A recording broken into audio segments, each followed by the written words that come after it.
Hello guys, welcome sa LBM Tour Vlog.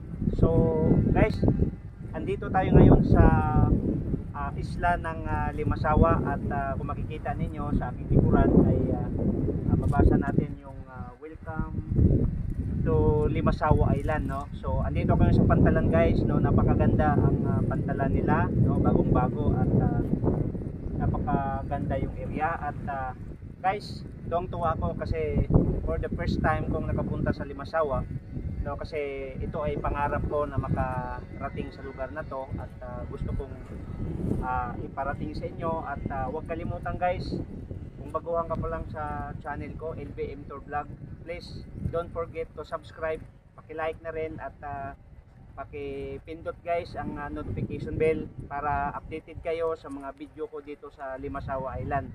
So pupuntahan ko guys dito yung mga lugar na yung mga beach resort nila dito at ibibideo ko at para malaman ninyo sa lahat ng mga taga-subaybay sa YouTube channel ko, pag pupunta kayo ng Limasawa guys, so hindi na kayo mahihirapan. Alam nyo kung bakit? Panoorin nyo yung vlog ko at kukunin ko rin yung mga cellphone number nila at andyan naka-flash sa screen sa cellphone at pwede kayong pumunta dito, pwede kayong magpapa-reserve sa gustong mag-overnight dito sa Limasawa Island. So napaka-enjoy sa biyahe ko kanina. So hindi ko inasahan guys na ngayon araw na to ay kapistahan sa Trillanes, ano? Bayan ng Trillanes. So ngayon andito ako sa barangay pantalan ng barangay Magallanes, no? Dito sa Limasawa Island. So guys, simula dito ngayon sa pantalan sa kinaroonan ko. So pupuntahan natin guys yung Ame Beach Resort, no? At pagkasunod sa Ame Beach Resort, pupuntahan natin yung Dakdak Beach Dakdak Beach Resort, no? So titingnan natin guys kung alin ang napakaganda nila at comfortable tayo, no, na pupunta dito at para malalaman ninyo kung magkano ang rate ng room nila.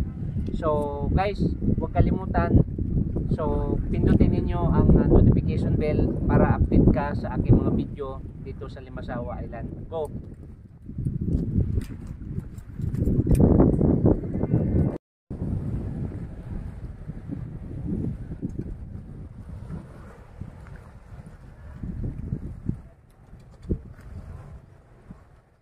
So guys, ito yung pantalan, no? Iikutin ko yung camera, no? Ito yung barangay Magallanes, no? Kasi ang bangka na manggagaling sa bayan ng Burgos ay dito dudoong yung bangka na masasakyan ninyo sa Magallanes, no? Kasi ang kabilang pantalan doon sa may Trillanes, bayan ng Trillanes guys, no?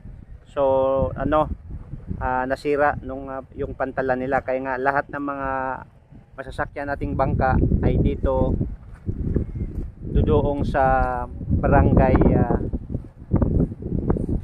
Magallanes, no? So napakaganda tong barangay na to guys, no? Malaking barangay siya at makikita naman natin mamaya-maya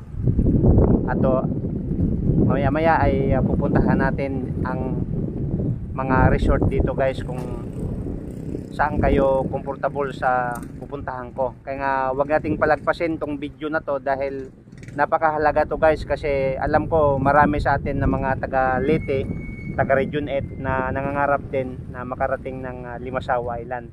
So yung iba tumatanda na lang ay hindi pa narating ang isla na to. So pangarapin niyo na makarating sa isla na to guys, kasi ito yung isla na may history, no? Pero mo simula na for the first time daw ito na dito ginanap ang misa, no? Misa nung Katolik, no? So kung matandaan natin, March 21, 1521, no? So ibig sabihin guys, may history itong isla na to, na ang kagandahan sa isla na to guys ay 501 years na, no, simula nung dito ginanap ang kauna-unahang misa sa mga Katoliko, no? So napakaganda, no? puntahan natin tong lugar na to guys para malaman natin kung gaano kaganda ang Limasawa Island. So gaya ng sasabi ko kanina, don't forget to subscribe, paki-like, paki-share na rin at paki-pindot ang notification bell guys, no, para update kayo sa lahat ng pupuntahan ko dito ngayong araw na to, no. So i-monitor ninyo ang aking video. So tara guys, pupuntahan natin yung lugar. So guys, ito yung nakikita ninyo para hindi kayo mahirapan. Ami Beach Resort, no. So Barangay Magallanes, no, Limasawa Island. So hindi kayo guys maliligaw sa lugar na to dahil napakadali lang siyang pupuntahan, no. So pasukin natin guys ang loob nila para makita ninyo yung view sa loob. Ayan. Siyempre guys, tingnan natin, no, kung simple lang siya. Ito yung mga room nila, no. So guys, itong room na to ay 1-2 ang kanilang overnight. Ayan. So malinis yan sa loob. At bago tayo pupunta sa paliguan guys, ayan yung mga room nila. So ito po yung room, no. So para makita nyo guys sa loob, papasukin natin.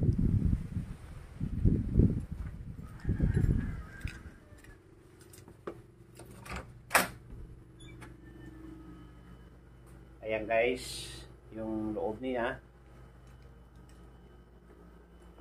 Ayan.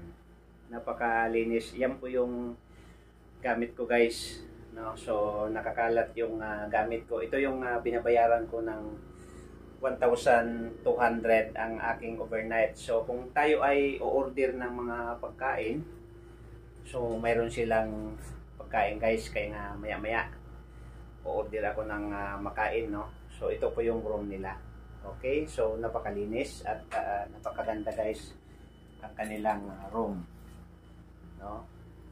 So dito tayo guys sa labas. Ayan. So ito naman guys yung kabilang room nila. Ayan, pare-pareho guys ang design sa kanilang room, no.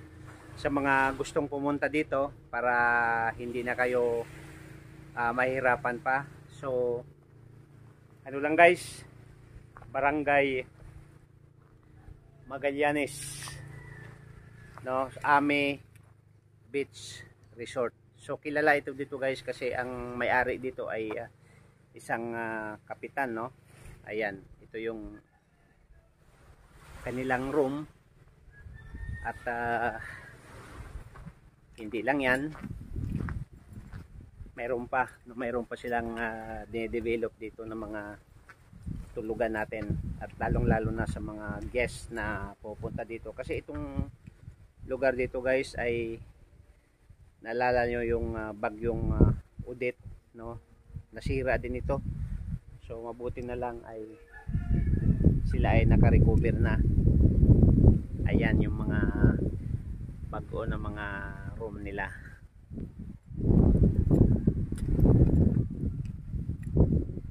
Ayan guys, no, napakaganda. Ayan yung lugar nila.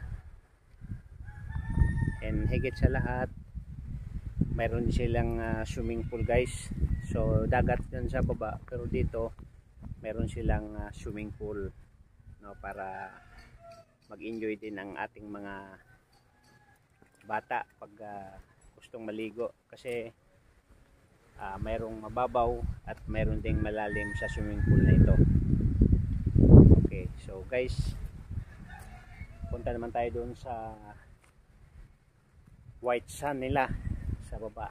So kung makikita ninyo, maraming mga bangka na nakahilira kasi siyempre ang hanap buhay ng mga tao dito walang iba kundi pangingisda ang kinabubuhay ng mga tao dito. And mayroon naman ditong mga niyog pero hindi ganong karamihan dahil puro mga bato-bato halos ang mga kalupaan dito. So ayan yung mga bangka guys. Pero ang kagandahan guys, kung tayo ay maliligo sa swimming pool, tayo sa dagat. Ayan, bababa tayo sa dagat.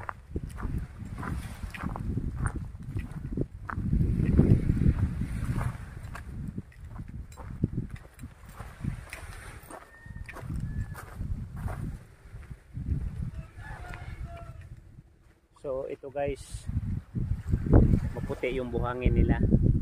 Ayan. At pinong-pino ang kanilang buhangin.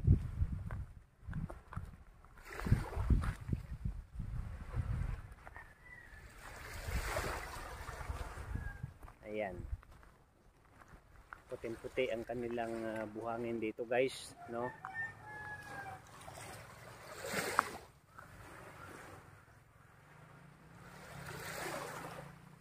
Ayun guys, sa harap, ayun yung Pintuyan.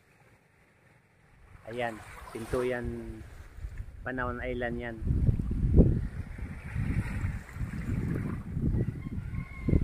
Ayan. Tapos ito yung buhangin.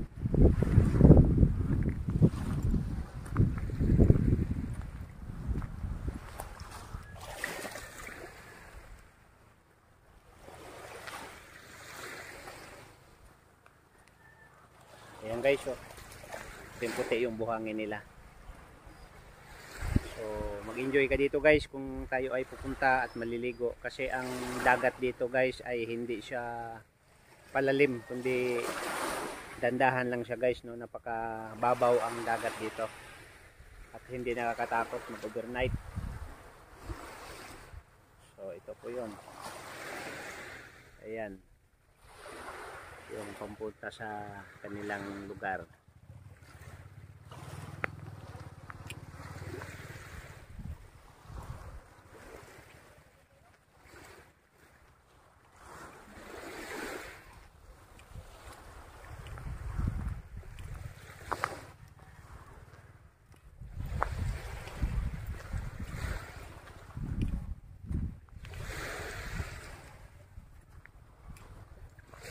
Maraming punong kahoy dito guys, ano.